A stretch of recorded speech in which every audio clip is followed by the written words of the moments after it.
Moves at Aces magdiwang.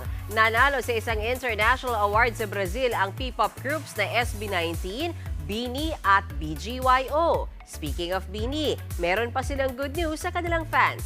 Nasa frontline ng balitang yan si Jenny Alipon. P-pop lang ang malakas. May bago na namang milestone ang mga pinagmamalaki nating SB19, BGYO at BINI.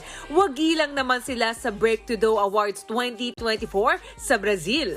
Itinanghal na Best International Male Group ang P-pop Kings na SB19. Tinalo nila ang K-pop groups na Rise, 17 at Stray Kids. Ang kantang patintero naman ng BGYO ang nanalong Best Song by New International Artist. We are proud and grateful to represent the Filipino culture through a song like this.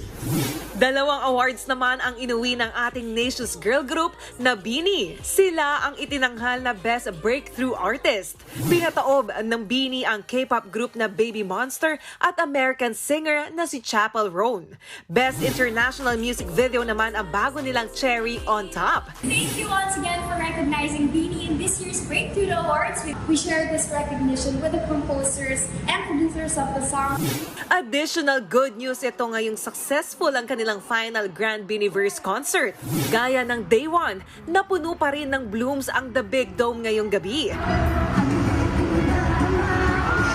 Extra special din ang Day 3 dahil ginawaran ng BINI ng Plaque of Recognition at Golden Dome Award. Pagkilala ito sa grupo bilang kauna-unang Filipino girl group na nakapag-sold out ng 3 araw na concert sa The Big Dome. We would like to present this plaque of recognition to BINI for being the first Filipino girl group. But wait, there's more. May part 4 pa ang concert ng BINI na Grand BINIverse The Valentine Repeat. Sa The Big Dome din yan this February 15. May comeback single din silang ilalabas next year na Blink Twice. Nagbabalita mula sa Frontline, Jenny Alipon, News 5. Mga kapatid, Jenny Alipon po, laging maging updated sa latest sa entertainment and lifestyle para maging una sa balitaan. Bisitahin at mag-subscribe na sa social media pages ng News 5.